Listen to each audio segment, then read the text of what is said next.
service. This is the app that you will use to submit your HUD application. Um, at this point, the local NOFO that came out did state that applications are not considered submitted until they do both the Good Grants and the eSnaps portion. eSnaps is an app that is used by HUD. Um, but as of now, the applications for projects are not currently uploaded in eSnaps. And so therefore, we are going to go forward with our process utilizing our local application, and we will backfill eSnaps on the end as it becomes available. So it is a really easy app to use, but you do have to create an account in order to set it up. And then once you are logged in, you are able to see that we have multiple applications open. We have one continuum of care application currently open, and that is the HUD COC program application.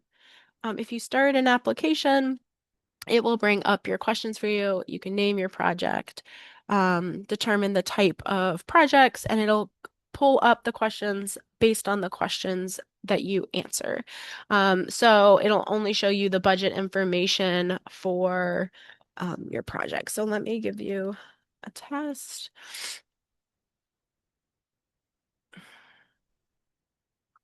So if you are saying that it is a new project, you'll see that some of the questions only show up because of new projects.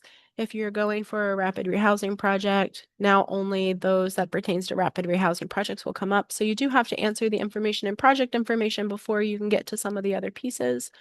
But all of your questions are here. Many of the questions in some way have to do with what HUD scores us on as a continuum of care. And so there is a lot of emphasis in the project application around past performance or your ability to show that you will improve our system performance overall.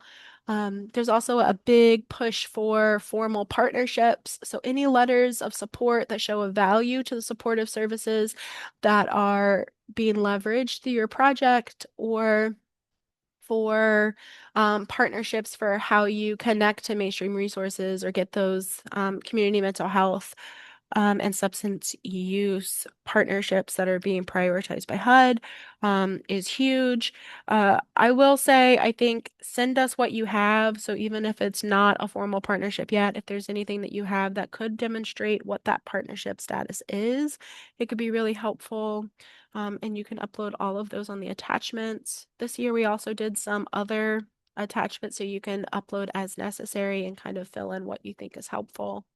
But many of our projects are going to walk you through how you're going to meet a community need, what your funding looks like. On the budget side, each of them is tailored to the project type that you are applying for. And then we are required to have a 25% match of your overall project. And so whatever the total that you come up with in your budget, at least 25% of that needs to come from some sort of match. So the sources are required as part of your application to let me know where you are actually pulling those from. Um, if eSnaps does come open, we will figure out what that looks like. Some of the questions may be duplicative of what is in eSnaps, but at this point, without those questions, funding does need some kind of way to review and score these applications. So the other place for you to receive information is the CoC website. It's fredericksburgcoc.org. Once you're on there, if you go to our work and funding, you will see everything listed for this NOFO, including our local NOFO, a link to the HUD documents, and any information on scoring applications and appeals. But everything has been posted for you. Megan and I are able to assist with technical assistance, especially for new applicants as you go through this process. So if you have individual questions or you're thinking through what your project looks like, or how you might be able to utilize this funding, please reach out to us. It's much easier and your project has a higher level of success in being eligible and meeting all the boxes that we have. If you are talking with us ahead of time about your project and what you're kind of thinking and utilizing these funds. I know these are big changes and there's a lot of still uncertainty about where this process will go. But as we get information, we will be sure to share on our website and with others. But it is helpful to kind of think through what that looks like for a community. A couple of questions that I know that I have gotten already about this is what does it mean for our projects that are currently permanent housing projects? It does mean a reduction in funds.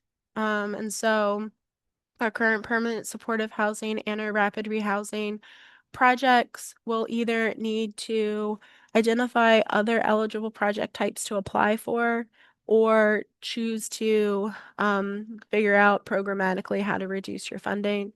Some other things that we're looking at as a CoC is we are required to meet some thresholds around how much money we are spending as a CoC on supportive services, what the coordination between us and law enforcement looks like.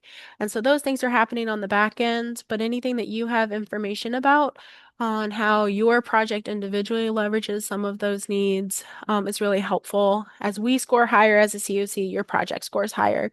Because again, even if you fall into the tier 2 boat, 50% of your project score, which will then be competing for funds across projects across the country, will come for your CoC score. So as we score higher, your project scores higher. Um, so I'll pause just for a minute and see if there's any individual questions that we need to think through together.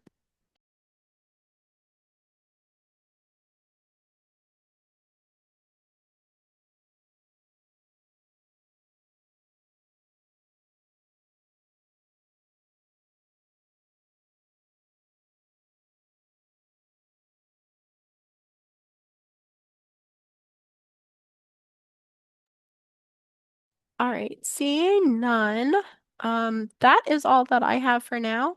But if you guys have anything that you think about after the fact, please send me an email. Otherwise, this recording will be posted and sent out for everyone to review.